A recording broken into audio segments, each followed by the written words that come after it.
Robusta, Arabica, and Liberica.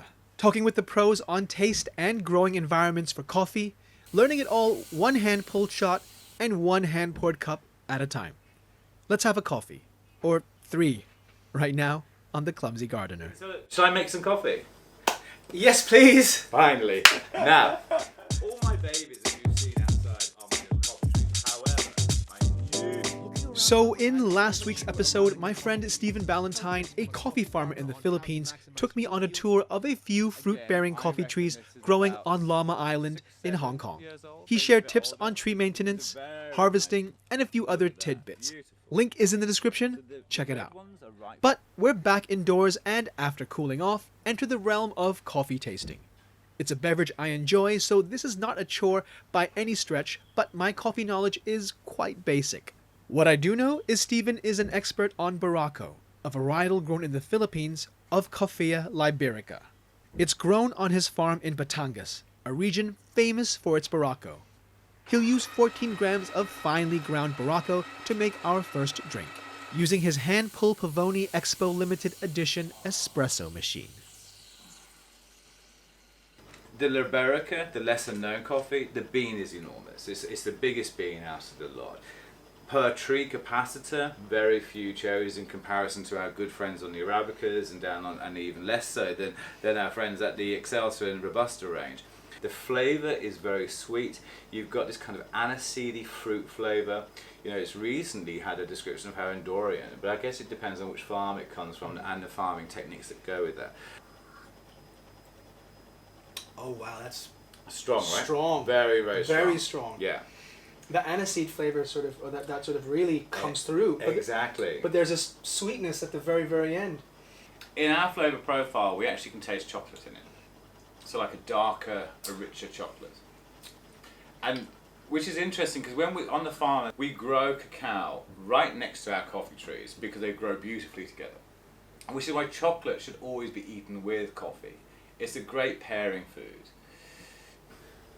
The next one that we have is of course, the one most people know, which is the Arabicas. The Arabica is a middle-sized bean, medium roast, generally grown high altitude.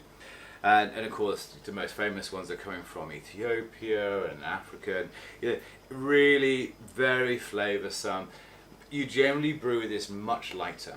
For this lighter roasted bean, So for this Stephen drip- prepares a golden pour-over coffee filter. This time with the Arabica beans ground more coarsely, Arabica. still 14 grams, and with hot water from the gooseneck kettle at 87 degrees Celsius. This preparation suits this lighter roasted bean better. The big mistake a lot of people make with this is pouring loads and loads of water in.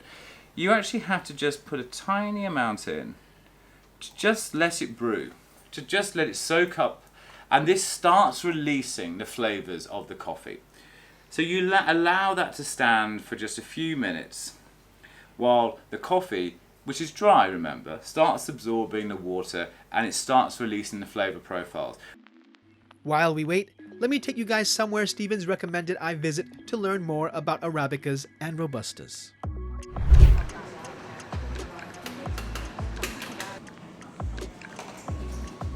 This is Bertha Wong at NOC Coffee. They've been around since 2015 and currently have 5 locations across Hong Kong with a 6th opening soon. She is their senior coffee trainer, helping new staff learn what they need to know to understand and make coffee. 目前啦，大家飲用嘅咖啡生豆啦，豆種主要分為2種嘅，就係 Arabica 啦同埋 Robusta 2種嘅。Arabica 咧係埃塞俄比亞本土品種，目前咧係佔世界咖啡產量大概60至70%，係第一個被人工培植嘅咖啡品種嚟嘅，分佈喺一個非洲啦以及拉丁美洲2個地方。而 Robusta 豆種啦係西非嘅本土品種嚟嘅。主要分佈喺東半球、一啲非洲、印尼以及越南等嘅地方，品質等級咧係會較 Arabica 低少少。So here are the key differences between the two.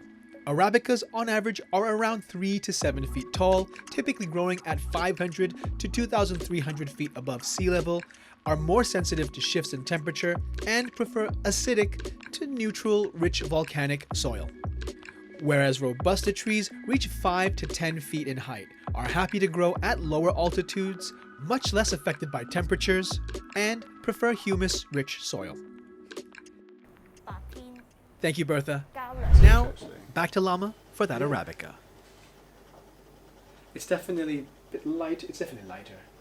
Oh yeah. It's a bit fruitier. It's, yeah. You know, I don't drink this very often personally, but actually that's really refreshing. It's a bit sweeter, isn't it? Yes, much sweeter as well. And that's the altitude coming out. Mm.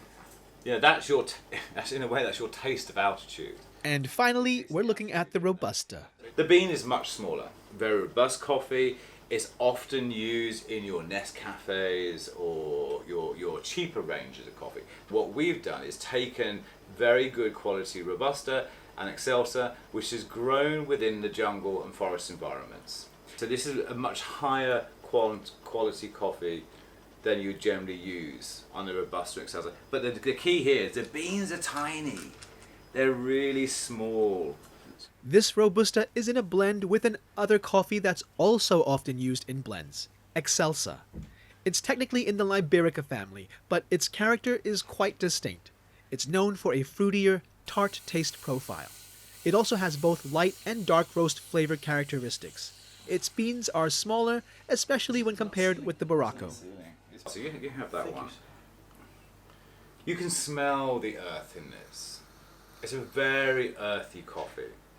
Slightly more acidic.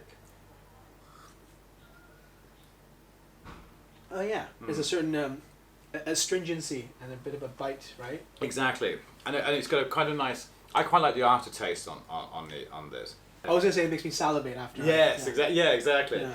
Robusta also contains about twice the amount of caffeine compared to Arabica, which accounts for the extra bitterness. Another reason why it's often blended, but also why they're more pest resistant than their sweeter sibling, the Arabica. I wanted to learn about every aspect of the coffee process. I wanted to know what it was like to feel the soil the coffee trees are grown in, to taste the coffee cherry all the way along this process. You should try this with me. The sweetness of a raw cherry. You know, going into when you want to roast it and then make it into a drink. That journey is phenomenal.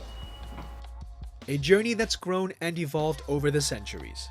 Perhaps soon enough, I'll join Stephen and his team in the jungles of Lipa, Batangas, immersing my senses in an agricultural, intoxicating, caffeinated adventure. Until then, I'll just keep myself hydrated.